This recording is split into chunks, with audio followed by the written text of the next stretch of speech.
नमस्कार। आज हम स्टेट बैंक ऑफ इंडिया यानी एसबीआई के ताज़ा तिमाही नतीजों पर गहराई से बात करेंगे। जी। स्रोत बता रहे हैं कि आंकड़े कुछ मिले जुले से हैं, कहीं अच्छी खबर है तो कहीं थोड़ी चिंता की बात भी। हाँ, तस्वीर थोड़ी मिली जुली तो है ही। तो चलिए फिर शुरू करते हैं और समझते हैं कि एसबीआई के लिए इन नंबर्स का मतलब क्या है। बिल्कुल। सबसे पहले जो सबसे ज्यादा ध्यान खींचने वाला नंबर होता है नेट प्रॉफिट, जी। वो रहा है 18,643 करोड़ रुपए। हाँ, 18,643 करोड़ रुपए। ये पिछले साल इसी टाइम पे 20,698 करोड़ था, तो लगभग 10% की गिरावट है। गिरावट तो है 10% की।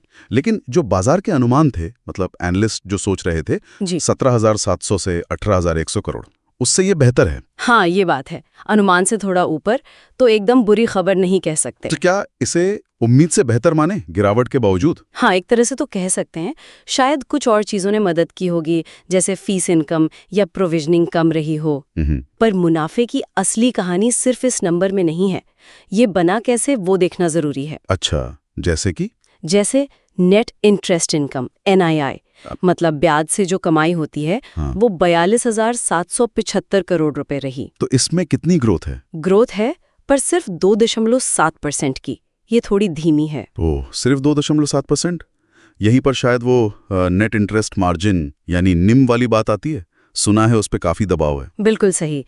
निम, जो कि बैंक के मुनाफे का एक अहम हिस्सा है, वो पिछले साल के 3.47% से घटकर 3.15% रह गया है।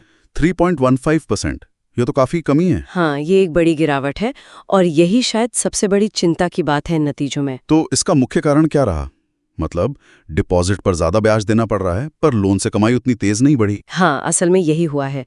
ब्याज दरें ऊंची हैं, तो बैंकों को डिपॉजिट खींचने के लिए ज्यादा ब्याज देना पड़ रहा है। हाँ, वो तो है। हालांकि SBI की डिपॉजिट ग्रोथ अच्छी है, करीब 9.5% बढ़कर 52 लाख करोड़ रुपए हो गई हैं। और कैसा रेशियो भी, मतलब करंट और सेविंग अकाउंट वाला सस्ता पैसा, वो भी करीब 40% पर ठीक ठाक है। तो सस्ता पैसा तो है बैंक के पास है, लेकिन वो मार्जिन पर जो प्रेशर आ रहा है ना ऊंची दरों से, उसको पूरी तरह से रोक नहीं पाया। वो जमा और उधारी की दरों का तालमेल थोड़ा बिगड़ा है। समझ गया। तो मार्जिन पर दबाव है, लेकिन लोन बांटने की रफ्तार कैसी रही? लोन बुक में कुछ जान है? हाँ, लोन बुक की कहानी ज्यादा अच्छी है। ओवरऑल क्रेडिट ग्रोथ 12% रही है। 12%, ठीक है ये तो। हाँ, ठीक ठाक है। और इसमें अच्छी बात यह है कि अलग अलग सेगमेंट में ग्रोथ है। जैसे SME लोन्स, छोटे बिजनेस वाले, वो तो 5 लाख करोड़ पार कर गए। अरे वाह। उनमें करीब 17% की ग्रोथ है। 17%? जी। और खेती वाले लोन यानी एग्री लोन 14.3% बढ़े हैं। रिटेल लोन जैसे होम, कार लोन वगैरह, उनमें 11.4% की ग्रोथ है। और कॉर्पोरेट लोन भी 9% बढ़े हैं। तो मतलब ग्रोथ हर तरफ से आ रही है, ऐसा नहीं कि सिर्फ एक ही इंजन खींच रहा है। बिल्कुल, पोर्टफोलियो काफी बैलेंस लग रहा है ग्रोथ के मामले में। और जब लोन बढ़ रहे हैं तो उनकी क्वालिटी, मतलब कहीं NPA डूबे हुए लोन वो तो नहीं बढ़ रहे? नहीं, ये एक और पॉजिटिव पॉइंट है।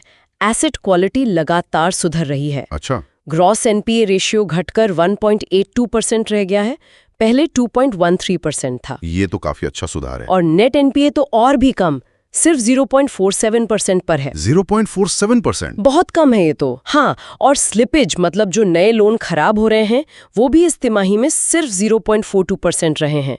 ये दिखाता है कि बैंक लोन देने में सावधानी बरत रहा है और रिकवरी भी ठीक कर रहा है। ये वाकई अच्छी बात है। मार्जिन प्रेशर के बीच एसेट क्वालिटी संभालना जरूरी है। अच्छा, बैंक के अपने ऑपरेशनल प्रॉफिट का क्या, मतलब वो PPO? हाँ, प्री प्रोविजन ऑपरेटिंग प्रॉफिट, जो बैंक के कोर ऑपरेशन की ताकत दिखाता है, जी, उसमें भी बढ़त है। अभी वो जो वेतन बढ़ाया था बैंक ने, जी, उसके खर्चे के बावजूद PPO Q4 में 31,286 करोड़ रुपए रहा। ये पिछले साल से 8.8% ज्यादा है। अच्छा, खर्चे बढ़ने के बाद भी ऑपरेशनल प्रॉफिट बढ़ा है? जी हाँ, और शेयर होल्डर्स के लिए भी खबर है। बोर्ड ने 15.90 रुपए प्रति शेयर डिविडेंड का ऐलान किया है। चलिए, डिविडेंड भी अच्छा है। तो ये तो होगा इस तिमाही के मुख्य आंकड़े। मिली जुली तस्वीर, मार्जिन पर दबाव, लेकिन लोन ग्रोथ और एसेट क्वालिटी अच्छी। हाँ, यही सार है। अब आगे क्या? मतलब आने वाले समय में बैंक और निवेशकों के लिए क्या चीजें अहम होंगी? ये मार्जिन का दबाव बना रहेगा? देखिए, आगे अगर आरबीआई ब्याज दरें कम करता है, जो उम्मीद की जा रही है, तो निम पर शायद थोड़ा और दबाव बने। ओ, दरें कम होने से भी दबाव? हाँ, क्योंकि लोन पर दरें शायद जल्दी कम हो, डिपॉजिट पर उतनी तेजी से नहीं हो। लेकिन बैंक को उम्मीद है कि लोन ग्रोथ FY 26 में भी अच्छी रहेगी, शायद 10-12% के आसपास। और बैंक का फोकस कहाँ रहेगा? उनका फोकस तो डिजिटल पर है ही। योनो प्लेटफॉर्म को और मजबूत करना, डिजिटल लोन बढ़ाना, क्रॉस सेलिंग, ये सब। हाँ, कुछ रिस्क तो हमेशा रहते हैं, जैसे दुनिया की अर्थव्यवस्था कैसी रहती है, कच्चे तेल का भाव क्या रहता है, इनसे लोन डिफॉल्ट का खतरा बढ़ सकता है। सही कहा। तो निवेशकों को किन बातों पर नजर रखनी चाहिए? मेरे ख्याल से 3 चीजें खास हैं। एक, निम कहाँ जाके रुकता है?